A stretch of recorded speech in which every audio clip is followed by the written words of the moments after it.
Fox and Friends did this absolutely goofball segment about schools, where, of course, they found a way to bash government endlessly.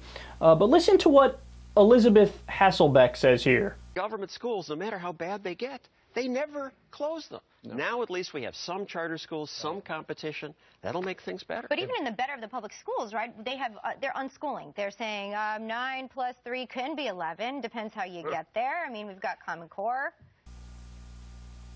Are you serious?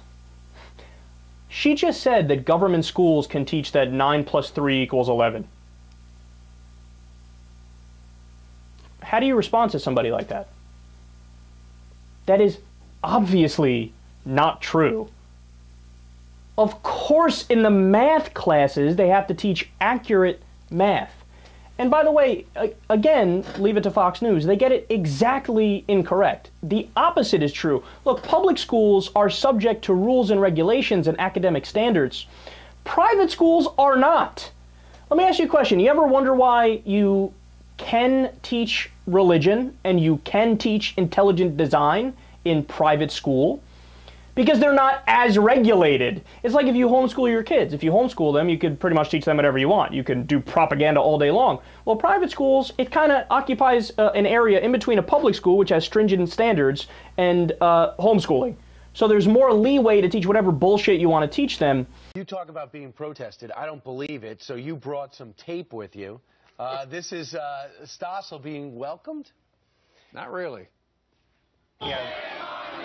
Hundreds of union teachers once showed up outside my office to shout, "Shame on me," because I question union rule. Why have tenure? Most professions don't have tenure. Now a school reform movement has spread to other countries, and unions there don't like it either. Let me hear your voice!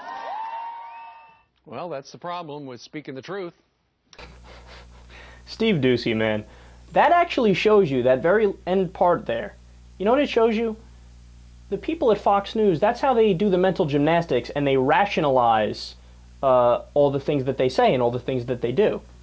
Instead of taking their criticism as, wow, these guys are right, and I'm a useless propagandist who's wrong about everything when it comes to policy, and I'm not in favor of helping the American people, they take all that stuff and use that to boost themselves up. Like, oh yeah, all these guys attack me just because I'm speaking the truth. No, they attack you because you're idiots and you're in way above your head. But look at this, look at what they said about education. You want to know why the unions don't like Stossel and were protesting him? Because if Stossel got his way, the people in the union would earn half what they make now. No, I'm not kidding. So he's talking about teachers' unions. I have personal experience with this because my brother-in-law is a teacher, and by the way, been a Republican his whole life. But he's a teacher. He used to work in a private school. Now he works in a public school. When he was in the private school, the pay is horrendous. Horrendous. You make like $25,000 a year to work a full-time job. Benefits suck. And you're basically living in poverty as you're teaching children. And that's what you get with the private school. Now, with the public school and with collective bargaining and you have unionization, the unions actually fight for a middle-class living for the teachers. Not like, hey, pay our teachers $325,000 a year each. That would be unreasonable. No, they make them, allow them to live a middle-class lifestyle. Hey, here's $70,000, $80,000. Here's some good benefits. You get to retire at this age, right? That's the benefits of collective bargaining. But see, what Stossel wants is to go back to the only private school system. Do you know what it's like to have a system of no public school whatsoever, all private, which is what Stossel wants? Well, we know we had that in the United States before. Only the rich kids get to go to school. So you'd have Mitt Romney's little 46 prick sons. They would get all the education in the world. Meanwhile, kids in inner city Chicago or New York, well, they're relegated to second-class citizenship and they don't even get an equal opportunity at success. So that's why people are protesting you, Stossel. And by the way, I'm a reasonable guy. I'm not going to sit here and say that the unions are right about 100% of things and everybody else is wrong.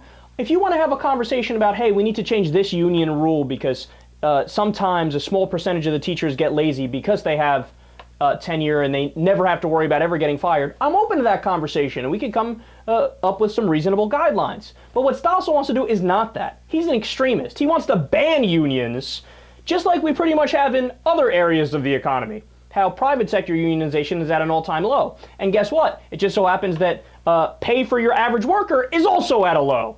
Gee, I wonder why that is. Could it be because we listened to Stossel's ideas? Could it be because we actually moved against unionization? That's exactly what it is.